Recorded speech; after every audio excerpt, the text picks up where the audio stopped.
வணக்கம் இந்தியா, அனைவருக்கும் தீபாவளி நல்வாழ்த்துக்கள்.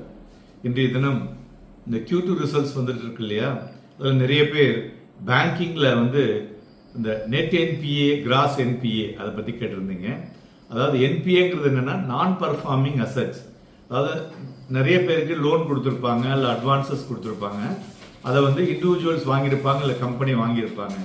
ஸோ அதுக்கு இன்ட்ரெஸ்ட்டும் பிரின்சிபலும் மாதம் கட்டணும். அது 90 நாட்களுக்கு மேலே கட்டவில்லை என்றால் அது என்பிஏ, அதாவது ஒரு குரூஷியல் மெஷர் பேங்க் எடுக்கக்கூடியது. இந்த ஹை என்பிஏ ரேஷியோ இருந்ததுன்னு வச்சுங்களேன், இந்த பேங்க் லோனில் ஸ்ட்ரெஸ் இருக்கு, அவங்களால சமாளிக்க முடியல. அதனால அது அவங்களுடைய ப்ராஃபிட்டபிலிட்டி அஃபெக்ட் பண்ணும். கேபிட்டல் அடிக்வசி, தென் இன்வெஸ்டர்ஸ் கான்ஃபிடன்ஸ் எல்லாம் ஒட்டுமொத்தமாக அது உள்ள வரும். ஓகே, கிராஸ் என்பிஏனா என்ன சார்? கிராஸ்னாக்க டோட்டல் ஓவரால் வேல்யூல டேர்ன்ட் நான் பர்ஃபார்மிங் ஆனது. நெட் என்பிஏ என்என்பிஏன்னு காமிப்பாங்க. அதை ஒரு கால்குலேட் பண்ணி அதில் அவங்களுடைய ரிஸ்க் எல்லாம் இது பண்ணி எவ்வளோ ரூபாய் வசூலாகும், மீதி என்ன வசூலாகாது, actual loss risk adjusting factor வச்சு பார்க்கும் பொழுது அது கொடுக்கறது தான் அந்த என்என்பிஏ. ஸோ இந்த லோனில் பார்த்தீங்கன்னாக்க ஒரு ஸ்டாண்டர்ட் டு த என்பிஏ என்னன்னு பார்த்தீங்கன்னா, நான் பர்ஃபார்மிங் அசெட்ஸில் Reserve Bank of India classify பண்ணியிருக்காங்க.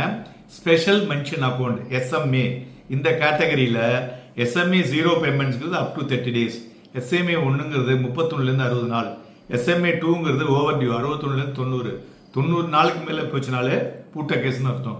ஸோ அதனால பாரோவர் ஃபெயில்ஸ் டு மேக் இந்த பேலன்ஸ் பேமெண்ட் 90 நாளுக்குள்ள பண்ணலன்னு வச்சுங்களேன், அது ஒரு 3 வைக்கிறாங்க.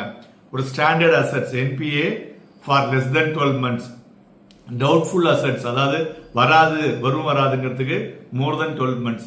அதே மாதிரி லாஸ் அசெட்ஸ் ஐடென்டிஃபைட் அண்ட் வராது அன்கலெக்டபிள் அப்படிங்கிறத அதை எடுத்துக்கிறாங்க. ஸோ இதில் மெயினாக உங்களுக்கு நமக்கு என்னன்னா, இந்த கிராஸ் என்பிஏ நெட் என்பிஏ இதெல்லாம் பார்க்கலாம். இதில் நீங்கள் பார்க்க வேண்டியது என்னன்னா, என்பிஏ ஒரு ப்ரூடன்ட் மேனேஜ்மெண்ட்ல எந்த லெவலில் அவங்க காமிக்கிறாங்க. லோவர் என்பிஏவா இருந்ததுன்னா the bank is doing very well. So அவங்களுடைய கெப்பாசிட்டி கேப்பபிள் ஆஃப் வித்ஸ்டாண்டிங் இந்த மார்க்கெட்டில் பெட்டராக இருக்கும், இன்வெஸ்டர்ஸ்னுடைய இன்புட்டும் நல்லா இருக்கும்.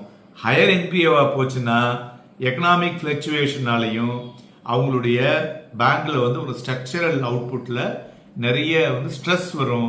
அதனால அவங்க லாஸ் தான் காமிப்பாங்க. என்பிஏ கம்மியாக இருந்தால் நல்லது, அவ்வளோதான். அதை பார்த்துட்டு நீங்கள் ஃபர்தராக போகலாம், முதலீடு செய்யலாம். நன்றி, வணக்கம்.